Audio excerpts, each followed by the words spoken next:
Hello friends, welcome back to our channel study with freshers. तो आज हम start करने वाले हैं क्लास 11th की अकाउंट्स। तो अब मेरी जो ये सीरीज चलेगी अब अकाउंट्स की चलेगी क्लास 11th की। तो आपको रोज वीडियो मिलेगी अकाउंट्स के ऊपर। आप मेरी इस प्लेलिस्ट को सेव कर लेना और रोज अपनी आप इस अकाउंटिंग से आपको बहुत अच्छा समझ आएगा जिस तरीके से मैं समझाऊंगा आपको। ठीक है, तो शुरू करते हैं अकाउंटिंग। तो अकाउंटिंग शुरू करने से पहले ये जानते हैं अकाउंटिंग होती क्या है। ठीक है, accounting is a systematic process of identifying, recording, classifying, summarising and communicating financial information of a business to user और अथॉरिटीज फॉर डिसीजन मेकिंग।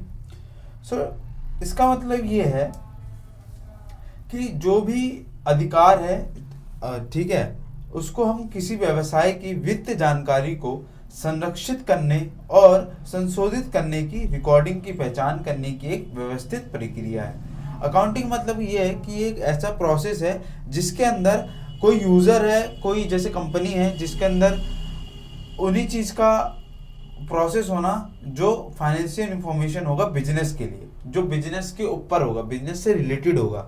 ठीक है, क्लासिफाइंग होगा, उसको अच्छे से समझा रहा होगा उस चीज़ को। ठीक है, उसके ऊपर निर्भर नहीं होगा कोई चीज़। जो भी चीज़ हमारे बिजनेस में ट्रांजैक्शन भी हो रही हो वो भी एक प्रोसेस होगा उसके अंदर, अकाउंटिंग के अंदर। ठीक है, उसको किस तरीके से लिखना है ये भी एक हमारे ऊपर काम हो जाता है। ठीक है, अब बात कर लेते हैं ऑब्जेक्टिव ऑफ अकाउंटिंग। ठीक, ऑब्जेक्टिव ऑफ अकाउंटिंग का फर्स्ट जो है रिकॉर्डिंग बिजनेस ट्रांजैक्शन सिस्टमेटिकली। इसका मतलब यह है व्यापारिक लेन देन का व्यवस्थित ढंग से अभिलेखन करना। हिंदी वाले जो होंगे वो हिंदी में भी समझ सकते हैं, इस वजह से मैं हिंदी में ही बता दूंगा आपको। ठीक है, इसका जो पहला वाला होगा उसको हिंदी में कैसे लिखेंगे, व्यापारिक लेन देन का व्यवस्थित ढंग से अभिलेखन करना। इसका मतलब ये है जितने भी हमारे बिजनेस में ट्रांजेक्शन हो रही है, रिकॉर्डिंग सिस्टमेटिक होना चाहिए, क्योंकि जो बिजनेस होता है ना उसके अंदर जो ट्रांजेक्शन होते हैं वो बहुत ज़्यादा होती हैं, इस वजह से उनका सिस्टमेटिकली रिकॉर्ड करना। हिंदी में बता देता हूँ, प्रत्येक व्यावसायिक लेन देन का व्यवस्थित अभिलेखन रखना आवश्यक है, क्योंकि इतनी बड़ी संख्या में लेन देन को याद रखना मनुष्य की क्षमता से परे है। किसी भी एक लेन देन को रिकॉर्ड को छोड़ने से गलत और दोषपूर्ण परिणाम हो सकता है। अगर हम किसी भी रिकॉर्ड को छोड़ देंगे तो वो हमारे ऊपर ही दिक्कत आएगी, क्योंकि ये हमारी जो होती है ना, अकाउंटिंग करते हैं तो इसकी हमारी बैलेंस शीट बनती है, तो बैलेंस शीट में फिर दिक्कत आना शुरू हो जाएगा। ठीक है, जो इसका सेकंड पॉइंट है डिटरमाइनिंग प्रॉफिट अर्न्ड और लॉस इनकर्ड। तो इसका हिंदी में मतलब है अर्जित लाभ या हानि का निर्धारण। लेखा अवधि के अंत में शुद्ध परिणाम निर्धारित करने के लिए हमें लाभ या हानि की गणना करने की आवश्यकता होती है। इसके लिए व्यापार तथा लाभ हानि खाता बनाया जाता है। यह इस बात की जानकारी देता है कि एक वर्ष के दौरान कितना माल खरीदा और बेचा गया, खर्च किया गया है और अर्जित राशि। ये जो इसका मतलब ये होता है कि हम जो प्रॉफिट और अर्न और लॉस इनकर्ड जो होता है इसका ना हमारा एक टेबल बनता है, प्रॉफिट एंड लॉस अकाउंट जिसे कहते हैं, वो हम आगे पढ़ेंगे उसके बारे में। तो वो इसलिए बनाया जाता है कि हमारे पूरे साल में जितना भी खर्च हुआ है उसके अंदर क्या प्रॉफिट है, क्या लॉस है। ठीक है, ये सब चीज़ें हमारी लिखी जाती हैं और ये लिखनी जरूरी होती हैं। ठीक है, जिसका थर्ड पॉइंट है asserting financial position of the firm. Firm की वित्त स्थिति का पता लगाना, अर्जित लाभ या हानि का पता लगाना। मतलब ये कि प्रॉफिट कितना हो रहा है और लॉस कितना हो रहा है हमारे फर्म में। ठीक है, जो भी हमारे जैसे जो प्रोप्राइटर होते हैं कि अपनी फर्म की वित्त स्थिति जानने में रुचि रखता है, यानी संपत्ति का मूल्य, बकाया देनदारियों की राशि, अपनी पूंजी की शुद्ध वृद्धि या कमी।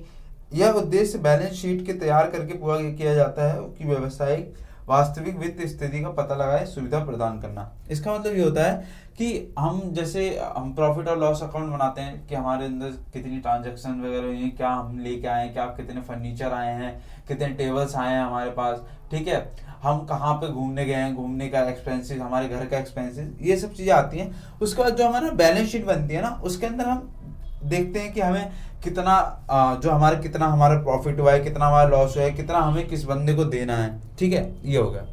फोर्थ है असिस्टिंग मैनेजमेंट। असिस्टिंग मैनेजमेंट का मतलब है सहायक प्रबंधन, मतलब व्यवस्थित लेखांकन प्रबंधन को प्रभावी निर्णय लेने, नकदी प्रबंधन नीतियों पर कुशल नियंत्रण, बजट तैयार करना और पूर्वानुमान आदि से मदद करना। मतलब ये है, इसमें एक बजट बनाया जाता है कि जैसे अभी आप लोग को पता होगा बजट आया था कि सबके जो टैक्सेस हैं वो बढ़ गए हैं, ठीक है।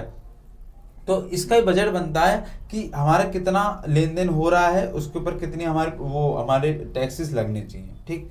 जो हमारा पांचवा है, असाइजिंग द प्रोग्रेस ऑफ बिजनेस, व्यवसाय की प्रगति का आकलन। लेखांकन साल दर साल व्यवसाय की प्रगति का आकलन करने में मदद करता है, क्योंकि लेखांकन अंतर फर्म के साथ साथ अंतर फर्म दोनों की तुलना की सुविधा प्रदान करता है। इसका मतलब ये हो गया कि हर साल ना हमारा वो अकाउंट्स बनते हैं, क्योंकि उसमें उसी से पता चलता है कि हमारे बिजनेस में कितना प्रॉफिट हो रहा है, कितना लॉस हो रहा है, ठीक है।